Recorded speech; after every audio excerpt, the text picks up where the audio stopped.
Bonjour et bienvenue dans l'Almanach des Faits Célestes. Je suis ravi de vous retrouver pour le bulletin astronomique pour la période du 31 mai au 8 juin 2026, la troisième phase de la deuxième lune de printemps nord, automne sud. Il fait déjà bien chaud pour le printemps, n'est-ce pas? Alors, moi c'est Claire Henrion, donc chroniqueuse astronomie qui vous emmène de semaine en semaine, ou plus précisément de phase lunaire en phase lunaire, vous préparez à voir ce que vous allez voir et savoir ce que vous ne verrez pas. Donc cette semaine, troisième phase de la lunaison, c'est de la pleine lune, le 31 mai à 10h44. Donc on va la voir dans la nuit du 30 au 31 mai essentiellement. Donc j'ai commencé ma petite présentation au 31 mai jusqu'au dernier quartier, le lundi 8 juin à 12 heures pile, pétante, soit 10 heures temps universel, tout rond. Donc c'est une lune décroissante, puisque c'est dans la suite après la pleine lune, et on va voir qu'elle est montante. Ben, avant de commencer vraiment, je vous remercie beaucoup d'avance pour vos likes, vos commentaires, vos partages. Un grand merci à vous si vous êtes déjà abonné et n'hésitez pas à vous abonner si ce n'est déjà fait. Merci beaucoup. Alors j'y vais, je partage l'écran et nous allons voir d'abord le résumé des événements de la semaine. Donc ça, ce sera pour la fin. Quelques images sélectionnées pour vous et pour nous en fait. Je suis la première à être intéressée à pouvoir suivre, sinon je l'aurais jamais fait, à pouvoir suivre chronologiquement tout ce qui se passe et tout ce qu'on peut voir, donc qui nous ancre vraiment dans, bah voilà, dans le réel, hein, les pieds sur terre, la tête dans les étoiles, les mains à l'œuvre et le cœur joyeux, la devise d'Eurocastre que je me tends partager avec vous. Donc notre période commence le dimanche 31 mai à 10h44 avec la pleine lune. Donc une pleine lune qu'on va voir qu'on va suivre dans la nuit du 30 au 31. C'est la plus petite pleine lune de l'année car elle est à l'apogée le lundi 1 à 6h17 comme vous pouvez le voir ici. Donc je rappelle cette fiche que vous pouvez télécharger et imprimer en PDF et elle est en PDF. Vous pouvez y accéder par le lien qui est dans la description, le lien vers l'article qui est dans la description de la vidéo et elle est tout en haut, vous pouvez la télécharger donc. Donc c'est la plus petite pleine lune de l'année du fait qu'elle est à l'apogée, donc au plus loin de la Terre, donc son diamètre apparent est le plus petit. Si vous voulez vous rendre compte de la variation du diamètre de la Lune, du diamètre apparent de la Lune en fonction de sa distance à la Terre, hein, il vous faut un gabarit quand même pour pouvoir l'apprécier, parce qu'à l'œil nu, vous pouvez pas comparer comme ça. Mais c'est un fait, c'est la plus petite de l'année et on l'appelle une lune bleue calendaire car c'est la deuxième pleine lune du mois puisque c'était le 1er mai, la précédente pleine lune qui était la pleine lune des fleurs. Donc celle-ci, elle n'a pas de nom particulier du coup et c'est une lune bleue puisque c'est la deuxième du mois. Elle est donc conjointe à Antares même pas une heure plus tard, même pas une demi-heure plus tard d'ailleurs. Donc l'étoile alpha du Scorpion. Et elle est très basse, la Lune en déclinaison, elle passe en dessous de l'étoile. Donc évidemment, on va voir ça aussi dans la nuit du 30 au 31. Et la Lune sera tout près d'Antares. Et évidemment, la conjonction a lieu dans la journée. Le lendemain, la Lune sera à gauche d'Antares. Et elle passe pas, la Lune passe assez près de l'étoile puisque ça fait une occultation visible du sud de l'Australie au sud de l'Amérique du Sud, en passant par l'Atlantique. Donc elle est à l'apogée au plus loin de la Terre, la Lune, lundi 1er juin à 6h17. Donc 406 359 kilomètres là en ce moment, d'un apogée à l'autre et il est plus lointain. Chaque apogée est plus lointain que le suivant pendant 6 mois et après pendant 6 mois, ils reviennent de moins en moins lointains. Il y a aussi une variation dans la distance des apogées et des périgées. C'est une broderie inlassable, en fait, que tous ces mouvements célestes. Donc, toujours lundi 1 à 13h55, Mercure entre dans le signe du Cancer et elle va y rester un moment car c'est là qu'elle va faire sa rétrogradation du 30 juin au 24 juillet. elle restera dans le signe du Cancer, 27e degré au 17e degré du signe du Cancer. Donc, jusqu'au 9 août, Mercure sera dans le signe du Cancer et on va voir qu'elle arrive dans la foulée devant la constellation des Gémeaux. Donc, dans le premier degré du signe du Cancer, elle arrive devant la constellation des Gémeaux. Et pareil, elle va y faire sa rétrogradation. Elle va rester devant les Gémeaux pendant toute sa rétrogradation. Elle arrivera devant la constellation du Cancer le 8 août. Donc, même jour, lundi 1er, je reviens un petit peu en arrière, mais Mercure, fallait le traiter les deux en même temps, n'est-ce pas? À 18h48, la Lune atteint sa déclinaison minimale, donc au plus bas par rapport au plan de l'équateur. Elle est hors limite zodiacale sud, et on va voir qu'elle rentre dans les limites zodiacales jeudi 4 juin à 11h25. Et en fait, elle est hors limite zodiacale sud depuis le 30 mai, 2 heures. Donc jusqu'au lundi 1er juin, 18h48, la Lune est descendante. Et à partir de 18h48 le 1er juin, elle devient montante, quoi qu'elle soit décroissante. À partir de la Lune est décroissante jusqu'à la nouvelle Lune suivante. Mais montante et descendante, c'est indépendant. Et c'est sa déclinaison qui monte, donc elle monte vers le nord, ou qui descend, elle va vers le sud. Donc là, elle est hors limite zodiacale, à presque 28 degrés en dessous du plan équatorial.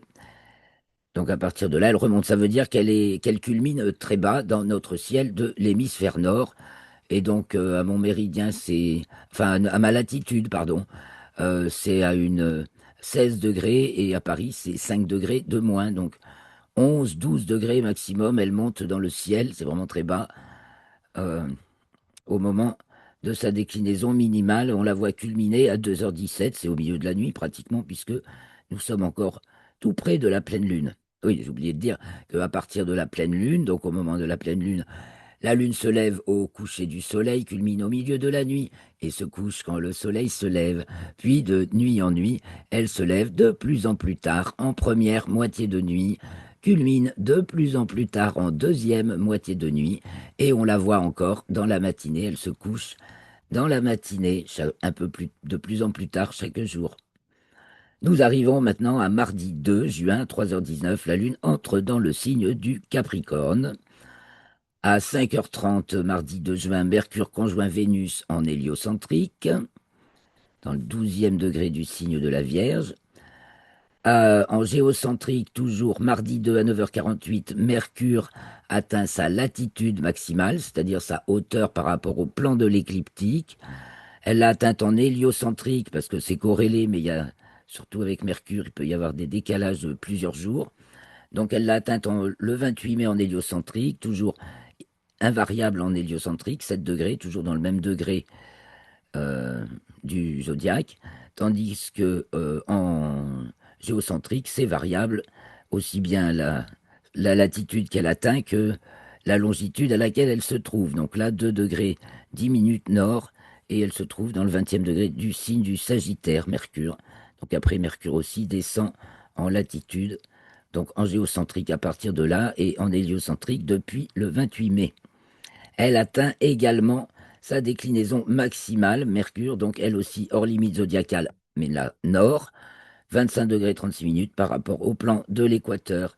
Et Mercure est hors limite zodiacale nord du 2 mai au 14 juin, précédent minimum le 26 mars, moins 8,6, et prochain minimum, oui, on est entre deux on est au maximum, donc je donne les deux minimums, celui d'avant, celui d'après.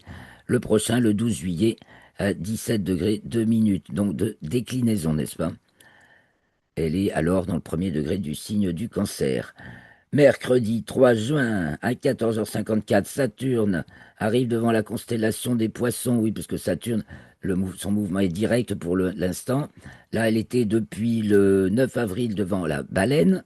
Avant, elle était devant les Poissons depuis le mois de janvier. Donc, c'est la découpe des constellations, n'est-ce pas, qui veut ça. Donc, elle arrive devant les Poissons. Elle va y rester jusqu'au 6 septembre. Elle arrivera à nouveau devant la Baleine. Entre-temps, elle va se mettre à rétrograder. Jeudi 4, donc la Lune entre dans les limites zodiacales sud. Elle remonte donc en déclinaison à 11h25.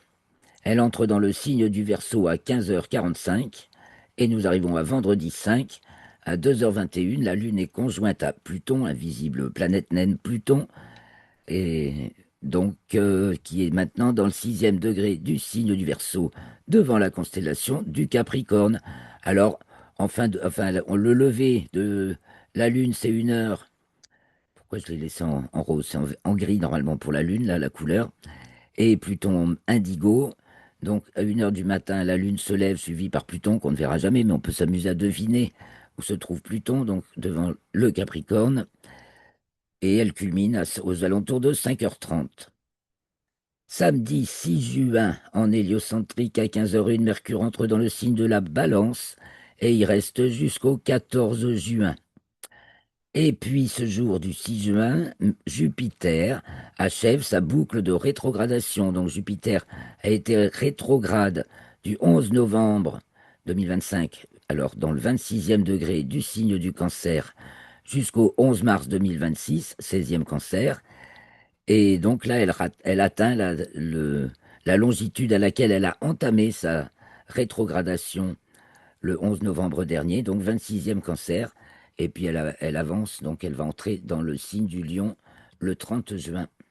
Et sa prochaine rétrogradation aura lieu du 13 décembre 2026, 28e degré Lion, au 13 avril 2027, 17e Lion. Donc sa prochaine rétrogradation aura lieu dans le signe du Lion. Jupiter est devant la constellation des Gémeaux et tout près de Pollux. Elle était conjointe à Pollux la semaine dernière et maintenant elle avance par rapport à l'étoile si on prend le repère de l'écliptique. Dimanche 7 juin, la Lune entre dans le signe des Poissons à 2h42. Elle passe à son nœud ascendant, donc elle passe en latitude écliptique nord à 8h20, le ascendant actuellement dans le 3e degré du signe des Poissons. En juillet, l'axe des nœuds va passer en Verseau Lion. Voilà, puisque c'est un mouvement rétrograde, donc la prochaine, dans un mois à peu près, l'axe des nœuds lunaires passe dans l'axe Verseau-Lion, donc nœud ascendant Verseau et descendant en Lion. Pour l'instant, c'est encore Poisson Vierge. Dimanche 7 à 15h43, Vénus entre dans les limites zodiacales nord, puisqu'elle était aussi hors limite zodiacale nord depuis le 5 mai, et a atteint son maximum le 21 mai à 25 degrés 4 minutes de déclinaison. Elle passera en déclinaison sud le 5 août et atteindra son prochain minimum le 6 octobre, moins 21,18. Actuellement, Vénus est devant la constellation des Gémeaux et elle est dans le 24e degré du signe du Cancer. Et nous arrivons au dernier quartier, le lundi 8 juin à 12h pétante, dans le 18e degré du signe des Poissons pour la Lune et des Gémeaux pour le Soleil. La Lune est alors devant la constellation du Verseau et le Soleil celle du Taureau. Voilà pour la chronologie de la semaine. Alors, ben voilà, ici, lever, culmination, coucher, nous avons des journées de plus en plus longues, un soleil qui monte de plus en plus haut dans le ciel en faisant des courses de plus en plus grandes, ceci jusqu'au 21 juin, donc on y arrive bientôt. Les nuits sont de plus en plus courtes. C'est la saison qui commence pour l'observation des nuages noctiluques.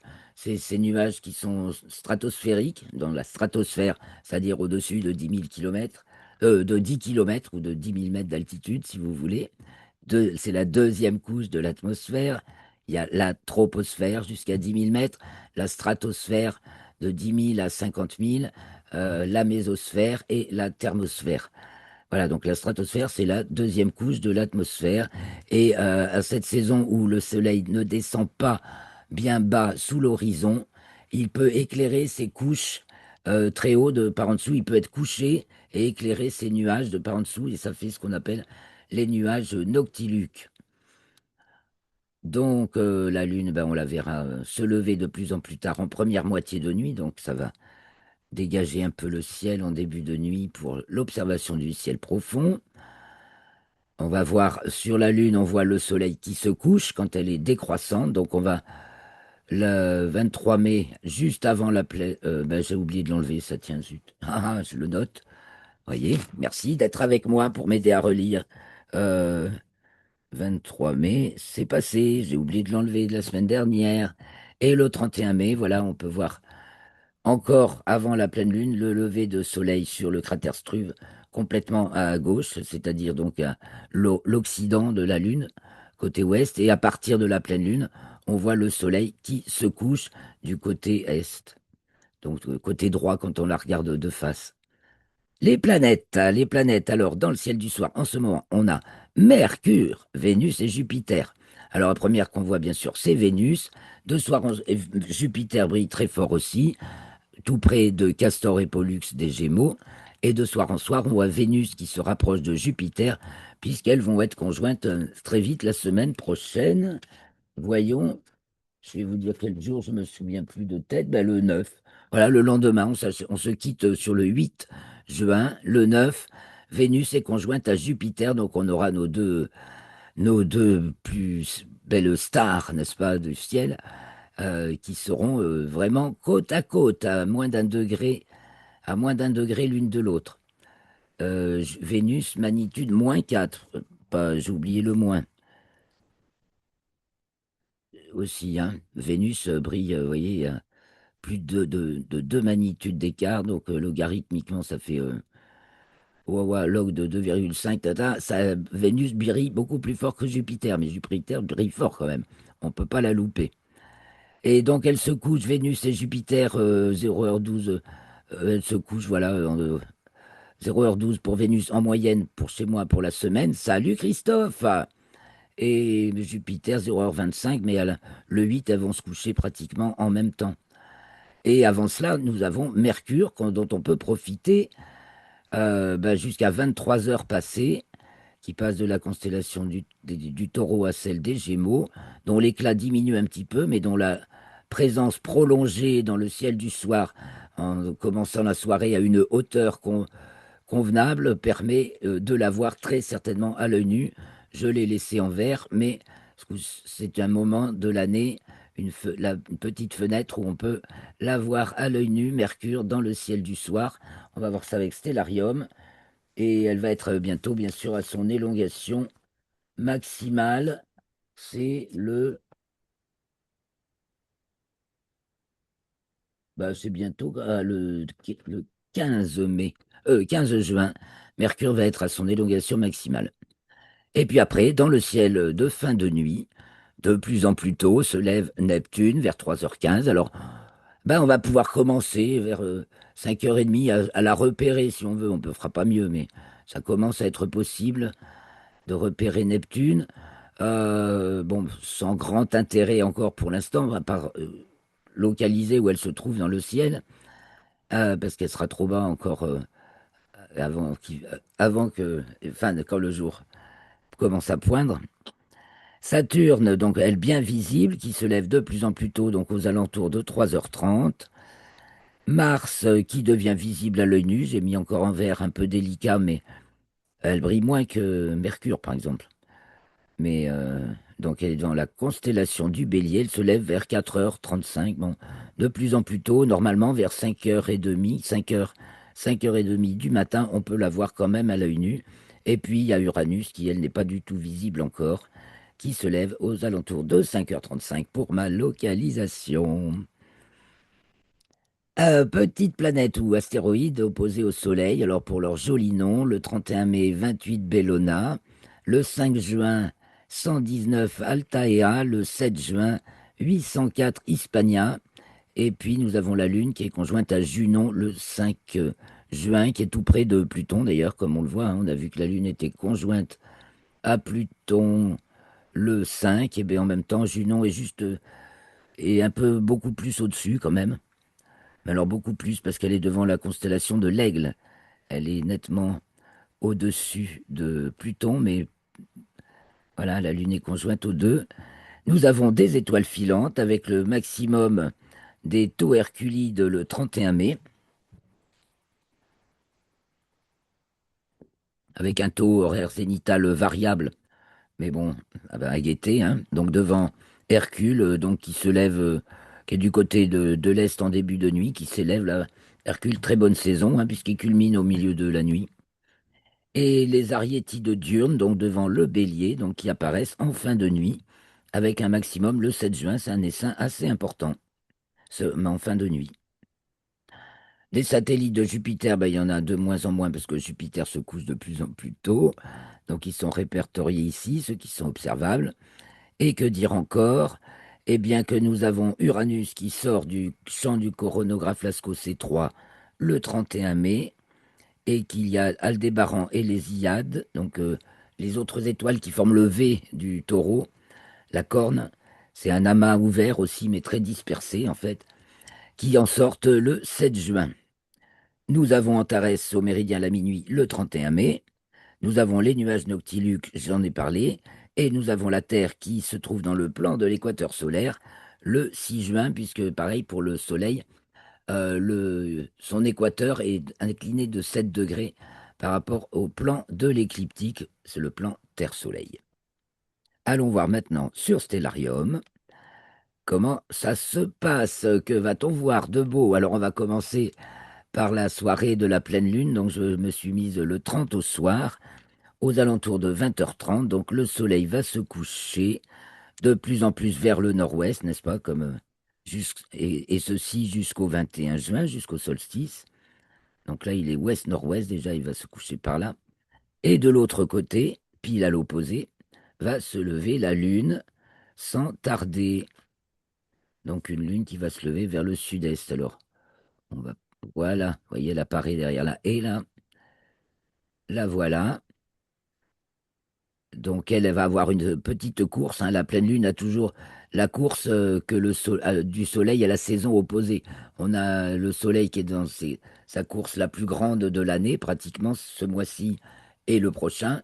Il est dans ses plus grandes courses de, dans le ciel pour l'hémisphère nord. Et donc la lune dans ses plus petites courses.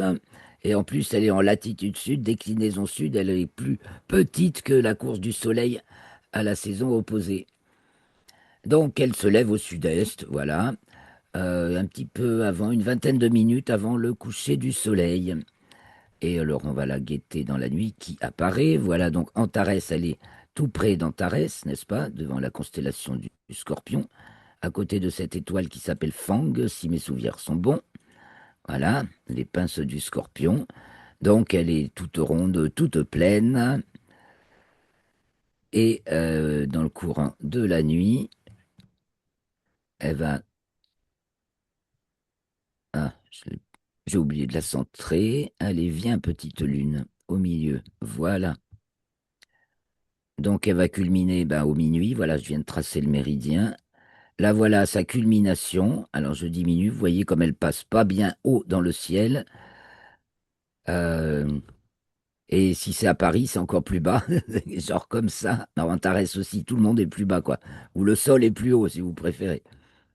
Et puis elle va se coucher très vite. Elle va se coucher très vite. Elle se couche à 5h37, alors que bien sûr le soleil s'apprête à se lever.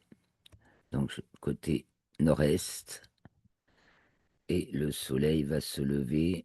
Attendez que je le chope. Voilà. Le soleil se lève à 6h10. La lune se couche à 5h37. Elle se couche avant le lever du soleil.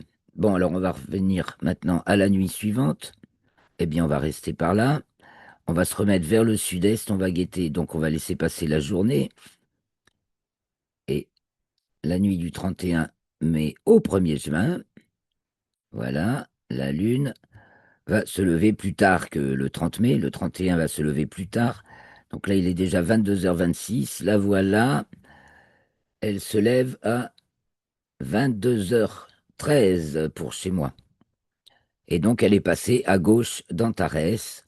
Et puis après, à partir de là, le 31, le premier, c'est là qu'elle atteint sa déclinaison minimale. Donc à partir de là, de soir en soir, elle va être de plus en plus haut. On peut la suivre de soir en soir. Mais auparavant, on va regarder les planètes. Non, on va finir avec la Lune. Non, je préfère. On va faire la Lune de soir en soir. Alors, le 31 au soir, 1er juin au soir, donc un peu évidemment plus tard. On va bientôt être le 2 déjà. C'est cela. On est le 2 à 0h26. La Lune se lève, ah oui, mais pour ça, il faut, pour l'avoir la date du 31, faut pas se tromper, à 23h07, le 31 mai, non, le 1er juin, elle se lève à 23h07. Ah non, excusez-moi, mais avec ces magouilles de jour, quand c'est ça. Parce que Stellarium vous affiche, bon, bah, le 1er juin, voilà, la Lune se lève à 23h07, donc en toute fin de journée. Elle culmine à 2h17, c'est-à-dire en tout début de journée, et elle se couche à 6h20. Donc en fait, c'est nuit du 31 au 1er, elle se lève à 23h07. Donc nous sommes, et la nuit du 2, voilà, elle arrive devant le Sagittaire, et le 2, le 3, enfin nuit du 2 au 3, elle se lève le 2 au soir, je pense. Là, c'est le 3, 1h26. Oui, ben, elle se lève le lendemain, ou elle se lève la veille. Mais c'est trop compliqué, là, on se mélange les pinceaux. Donc la voici dans la nuit du 3 au 4. La nuit ensuite, ici, du 3 au 4, c'est là qu'elle va. La nuit du 4 au 5, c'est là qu'elle va être conjointe à Pluton. Là, il est 2h26. Voilà, Pluton est par là. On peut s'amuser à chercher Pluton, mais à chaque fois, c'est la galère. Ça me bloque beaucoup de choses. Ouais, voilà. Un peu de patience. Je ne sais pas pourquoi Stellarium bloque sur cette fonction spécialement, parce que le reste ne bloque pas du tout. Et avant, ça marchait avec la version précédente. Là, c'est un peu long. Et bon, ben, je me suis donné la chance de chercher, de faire la fonction recherche pour Pluton. On va y arriver, mais ça rame. Bon, c'est pas grave. Comment? Ben, je prends de tes nouvelles pendant ce temps, Christophe. Comment ça va? Donne-nous quelques nouvelles. Ah, voilà, Pluton, on va la trouver. Voyez, la nuit du 4 au 5, donc 2h26, enfin vers 2h30, une fois qu'elles sont levées, vous avez Pluton juste en dessous de la Lune. Donc une Lune donc gibbeuse décroissante devant la constellation du Capricorne. Le 3, oula, mais oula, je suis le 7 là. Voilà, ça c'est le 5, pardon. Le 6, la Lune est là. Et le 7, eh ben, elle se levait encore plus tard, bien sûr. La nuit du 6 au 7, elle se lève à 1h45. Elle est devant le Verseau. Donc je prends un peu plus. La nuit du 7 au 8, elle est donc devant le Verseau. Et elle se lève à 3h26. Et c'est le dernier quartier. On a dit à 12h pile, donc c'est la nuit du dernier quartier. Eh bien, on va pouvoir rester sur le ciel du matin pour voir les planètes de fin de nuit. Donc là, ce sera en fin de période, vers le 8 juin. Donc là, il est 3 heures, on va venir 4h26 du matin. Vous voyez, Saturne est là. Et en fait, on a Neptune juste à côté. Enfin, un peu loin maintenant. Saturne a déjà pris de la distance par rapport à Neptune. Neptune est là. Donc l'intérêt, ça va être de commencer à repérer comment on la trouve dans le ciel. Donc l'année dernière, on l'a repéré par rapport à ce petit quadrilatère des poissons. Elle a fait un bout de chemin quand même. Et donc, on va repérer, on peut toujours le faire par rapport à Saturne. On va repérer cette étoile, certainement, qui est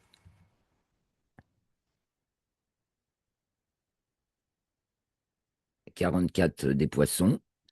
On va repérer les deux étoiles du quadrilatère.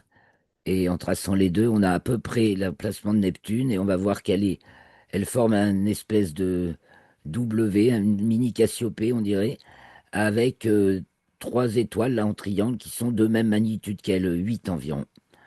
Voilà. Donc on peut commencer à repérer Neptune, on peut pas vraiment dire encore observer, elle est trop bas.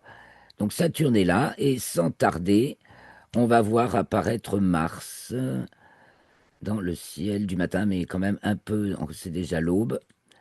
Voilà, la planète Mars, normalement, on peut commencer à la détecter. Bon, il faudra peut-être des jumelles, vous voyez, est-nord-est, tandis qu'on a Saturne plutôt euh, est-sud-est et plus haut. Et ça y est, elle apparaît. Et puis, il y aura peut-être des ariétides diurnes, les voilà. Donc revenons maintenant sur le ciel du soir, puisqu'on n'a pas vu les planètes du soir, et Dieu sait que ça mérite cette semaine.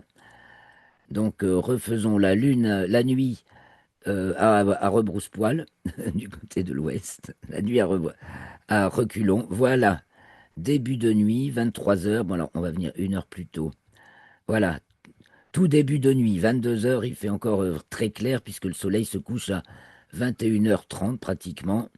Mais Mercure est bien là, et ben, vers 22h20, 22h30, il y a bien moyen de la voir, elle est assez bas, mais si l'horizon est dégagé, il n'y a pas de problème. Alors évidemment, on verra en premier Vénus. Vous voyez, Jupiter juste à côté. Là, c'est le 7 juin. Alors si je me mets, on va suivre, on va faire aussi à rebours les jours de la semaine là.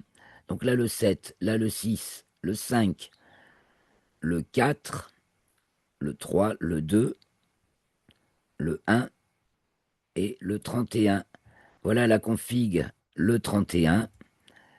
Et la voici de jour en jour. Revenons au 7 juin ou au 8 si vous voulez. Le 8, elles sont conjointes. Bah, le 9, la conjonction s'opère puisque l'écliptique est comme ça.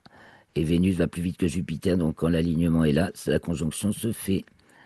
Voilà donc dans le ciel du soir avec Pollux et Castor des Gémeaux, Capella du Cocher, donc les étoiles qui, elles, ne changent pas de place et sont toujours présentes au rendez-vous à la même heure, à la même date de l'année, au même azimut dans le ciel et à la même hauteur pour un lieu donné.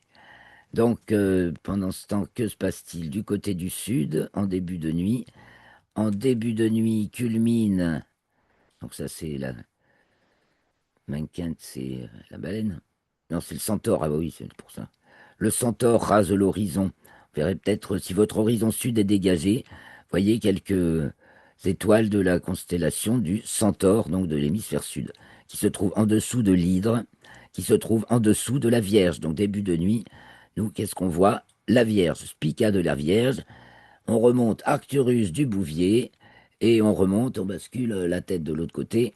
Donc côté ouest, nord-ouest, on voit la grande ours qui plonge et dont si on prolonge la queue de l'ours, n'est-ce pas, on arrive sur Arcturus du Bouvier et Spica de la Vierge. Donc remettons-nous vers le sud, voilà ce qu'on voit en début de nuit. Le zénith est ici, donc Arcturus est haute. Vous avez Alcaïde de la grande ours qui est pratiquement le bout de la queue de l'ours ou la tête du chariot est pratiquement au zénith. Donc voilà vers le sud et à l'est en début de nuit, bah, apparaît déjà Altaïr, donc le grand triangle de l'été au complet, Vega, Deneb et Altaïr. Et au nord, bon là on va prendre une heure de plus hein, parce qu'il fait pas assez nuit, donc une heure plus tard, bon Mercure se couche bien sûr, Vénus et Jupiter aussi. 23h30, donc il fait bien nuit, ça y est, tout juste, hein. On va passer bientôt, le, le début de la nuit noire sera bientôt après minuit, à cause de nos 2 heures d'avance sur le soleil. Donc début de nuit, l'étoile, la petite ours et le dragon tout en haut, la petite ours dressée là-haut, et puis la grande ours à gauche qui descend, et Cassiopée, ses fées, qui remontent.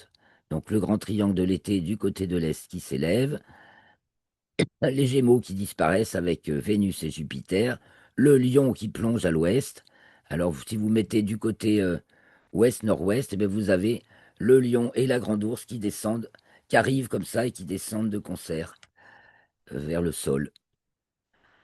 Et donc au sud, c'est vu. Donc on va voir ce qui se passe côté nord pendant la nuit qui se trouve au méridien à la minuit.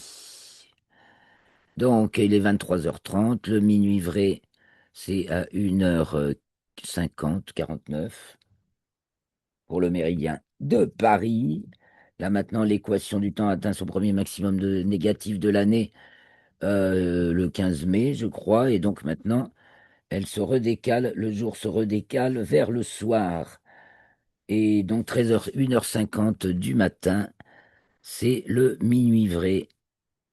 Ben voilà, ça va nous aller. Donc au minuit vrai, voilà, la grande ours ben, descend sérieusement. Elle a bien descendu. La petite ours et le dragon sont en train de basculer à l'ouest. Cassiopée et Céphée s'élèvent. À l'ouest, le lion plonge, le bouvier dans la suite, dans sa foulée, le bouvier Spica, voilà, Arcturus et Spica de la Vierge. Au sud, le scorpion culmine, avec au-dessus, alors à ma latitude, le scorpion, il rase l'horizon, là-bas du scorpion, quand il culmine. Évidemment, à Paris, je pense que c'est à peu près cette étoile-là qui est au ras de l'horizon, le reste, c'est pas visible. Chola, le bout de la queue du scorpion, donc suivi du Sagittaire. Mais nous avons donc le scorpion, au-dessus Ophiuchus et au-dessus Hercule. Ici, Hercule. Ah ben, je peux vous mettre les noms des constellations. Donc tout près d'Hercule, il y a Vega de la Lyre, très brillante. Et donc ici, on est du côté de l'Est encore, tout ce petit monde s'élève. Vega, Deneb et Altaïr de l'Aigle. On va avoir dans le courant de la nuit Vega et Deneb qui passent au zénith, n'est-ce pas? Et donc ben, la fin de nuit, on l'a déjà faite.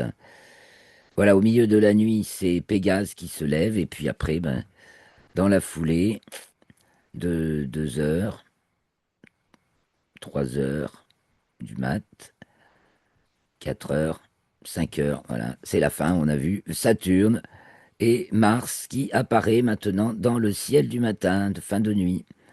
Alors pour clore ce petit bulletin, ben, j'ai eu le temps de vous sélectionner quelques images et peut-être de vous donner quelques news. Eh bien, on commencera par le parcours de Mercure depuis le début mai jusqu'au 31 août, que j'ai fait un peu en détail devant les constellations. Donc là, début mai, 17 mai, conjoint Uranus. Bon, il y avait Vénus. Là, les autres planètes sont placées pour le 1er mai, hein. Donc le parcours de Mercure, il est là, il est devant la constellation des Gémeaux et va entamer sa rétrogradation, alors qu'en même temps, descente en latitude et en déclinaison, on l'a vu. Là, on est un plan équatorial, donc surtout en déclinaison, mais je peux tracer aussi l'écliptique, on peut comparer. Et puis, voilà, il va faire sa boucle de rétrogradation du 30 juin au 20 juillet à peu près. Et puis continuera devant la constellation du Cancer, etc. Puis on en fera une nouvelle. Alors, comme autres images, attendez, je les prends dans l'ordre. Voilà. Donc ça, c'est une vue magnifique de l'ISS sur le lac Léman et une formation nuageuse sur le Jura. Très, très, ouais, c'est beau comme photo, hein. Ça, c'est sûr. Donc, je vous laisse apprécier. Vous retrouverez ceci avec mon petit bulletin d'actualité spatiale et du ciel et de l'espace dans l'article, dont le lien est dans la description de la vidéo. Donc, nouvelle de l'ISS. Sur la Lune, là, c'est les apennins lunaires au coucher du soleil, puisque c'était le 20... non, au lever, qu'est-ce que je dis? On est le 24 mai, bah oui, c'était il y a quelques jours. Le soleil se lève sur les apennins lunaires. Donc, vous voyez, le soleil est dans cette direction. On voit les ombres ici. Voilà, il n'est pas encore très haut sur ces régions. Donc, c'est une chaîne de montagnes à peu près au milieu de la Lune, du côté nord. Elle ici des taches solaires, une belle des photos assez classique, leur numéro est marqué là. Le soleil, bah, dont l'activité est globalement décroissante, mais là, les 2 dernières semaines, il y avait plus beaucoup d'activité, mais il y a eu, par contre, il y a eu des gros pics, avec une grosse éjection de masse coronale, par exemple, le 13 mai. Après, ça a été vachement calme, et puis là, cette semaine qui vient de passer, c'est reparti assez fort. 161 tâches aujourd'hui. Voici donc 2 tâches, et puis la granulation en détail, donc une belle photo très classique pour les observateurs solaires. Le magnifique amas de la Rose ou Messier 5, le magnifique amas ouvert, non pardon, qu'est-ce que je dis, globulaire, un magnifique amas globulaire qui se trouve devant la tête du serpent, à droite d'Ophiuchus, le porteur de serpent. Donc la photo est magnifique et cet amas globulaire est magnifique. Un peu bas pour nous, mais c'est la très bonne saison pour la voir dans le ciel au milieu de la nuit. Et puis il y a du nouveau côté station spatiale chinoise, puisqu'il y a eu une relève d'équipage et que là il y a les 3 anciens et les 3 nouveaux qui sont ensemble. Et bon, bah, ils ont l'air de s'éclater aussi, les Chinois, dans leur station spatiale. Et d'ailleurs, au niveau des nouvelles, ils vont tester l'évolution d'embryons humains en apesanteur. Je vais vous redire ça avec les autres news. Je crois que voilà, j'ai terminé. Donc, je finis ce bulletin en partageant les nouvelles que vous retrouvez également dans l'article. Donc, on a vu le lac Léman et le Jura sous l'orage. On a vu les astronautes de la station spatiale chinoise, donc l'équipage de Shenzhou 23. Tout s'est bien passé. Et puis les expériences que les Chinois font dans leur station spatiale, donc ils envoient des embryons afin de mener des expériences pour savoir comment on pourrait se reproduire dans l'espace, dans les conditions spatiales. Et puis toujours en lien avec les stations spatiales, là avec l'ISS, c'est le projet Chloris qui associe des écoles, enfin des établissements scolaires français par l'intermédiaire du CNES avec la station spatiale. Donc toutes les semaines, il y a plusieurs articles sur des écoles de France et de Navarre qui font des expériences en lien avec l'ISS sur la croissance des plantes. Là pour l'instant, c'est sur les plantes. Et donc, pareil, on compare comment ça se passe dans la station spatiale et sur Terre, évidemment. Alors, pour aller sur la Lune, on parle de la base lunaire, là, les plans de la NASA pour leur future base lunaire. Donc, deux articles, un de Géo, un de la Cité de l'Espace. Du côté des Américains, pour la mission Artemis 3, donc qui doit être une répétition générale de comment les différents modules vont euh, s'amarrer entre eux, etc., en orbite terrestre basse. Il y aura quatre astronautes, donc ils seront bientôt choisis. Voilà, c'est au programme la définition de quel sera l'équipage de la mission Artemis 3, puisque maintenant c'est prévu que ce soit Artemis 4 qui aille poser le pied sur la Lune. Il faut d'abord faire la répétition générale des différents véhicules qui vont être impliqués là-dedans et les ravitaillements de carburant, etc. Et puis, si vous n'êtes pas très loin du Luxembourg, vous pouvez aller vous entraîner peut-être. Enfin, en tout cas, pour les astronautes européens, peuvent aller s'entraîner dans un terrain lunaire artificiel, voilà, qui simule le terrain lunaire. Et puis alors du coup, sur la télé, sur France 5, vous avez une série en 5 épisodes diffusée à partir du 28 mai, donc depuis hier, au moment où nous enregistrons, sur le système solaire, qui a l'air une émission de belle qualité. Et donc, vous avez le détail sur futurascience.com. Et donc, ce sera sur France 5. C'est déjà commencé. Un petit article pour notre culture franco-française. Quels sont les 10 astronautes français qui sont déjà partis dans l'espace? Thomas Pesquet étant le 10e. Donc, avec Sophie Adenau, ça fait 11. Et une définition, qu'est-ce que c'est qu'un ergol, puisqu'il s'agit du carburant diffusé, carburant-comburant. Donc, on s'instruit. Après, il est question des toutes les entreprises du New Space qui, lui, se porte bien. C'est un secteur qui progresse là beaucoup en France et qui se porte bien. Donc, chaque semaine, on a des nouvelles de différentes startups françaises. Bon, là, il y en a qui ont trouvé une niche, Skynopy, en, mais c'est plutôt sur le service de connexion par satellite, voilà, qui vous permet, même si votre base a été détruite, vos radars ont été détruits, de rétablir très très vite les connexions. Voilà, il y en a qui se mettent là-dessus. Bon, bah, vous lirez les détails parce que leur passe. Donc, on nous parle de la mission spatiale LISA, qui concerne une entreprise de l'Isère, et puis Space Solar et Lone Star, qui s'associent. Voilà, on verra que beaucoup de concurrents du spatial, en fait, s'associent pour des gros projets, comme c'est indiqué ici. Et puis, on parlera aussi de l'Afrique, qui structure son industrie spatiale. L'Afrique ne perd plus de temps. Et puis, de SpaceX, qui rentre en bourse, donc les actions du secteur spatial s'envolent. Je ne sais pas si vous avez vu le lancement du Starship 12 la nuit de vendredi à samedi dernier, mais c'était une belle réussite quand même. Et puis, ça a été bien tracé, bien suivi par Ufotinic, bien qu'il était très très malade, le pauvre. Mais c'est toujours aussi intéressant, ça mérite, ça mérite quand même de suivre ces directs. On s'instruit beaucoup et on est bien il nous immerge vraiment dans la situation. Voilà. Dernière nouvelle à propos des grands télescopes. Ah, c'est bientôt la suite de la vidéo suivante, chers amis. Donc, la chute du télescope Hubble s'accélère. Il faut faire quelque chose pour pas qu'il s'écrase sur Terre en faisant des dégâts. Et puis, avec des images qui n'avaient encore pas été exploitées du télescope spatial TESS, encore un autre, hein, on a découvert 10 052 nouvelles exoplanètes. Ça, c'est vrai qu'avec l'intelligence artificielle, on fait pas mal de trucs. Voilà, les amis, on va se laisser là. Merci, Christophe. On se retrouve très vite pour la suite de nos aventures de l'almanach des faits célestes, puisque après, on enregistre les commentaires astrologiques. Donc, vous pouvez nous retrouver pour la suite. J'ai merci de nous avoir suivis jusqu'au bout de ce bulletin. Je vous souhaite une belle pleine lune, bien évidemment, et une très belle semaine. Que tout vous profite et n'ayez pas trop chaud. Merci beaucoup de votre attention. À très vite, la semaine prochaine, chers amis.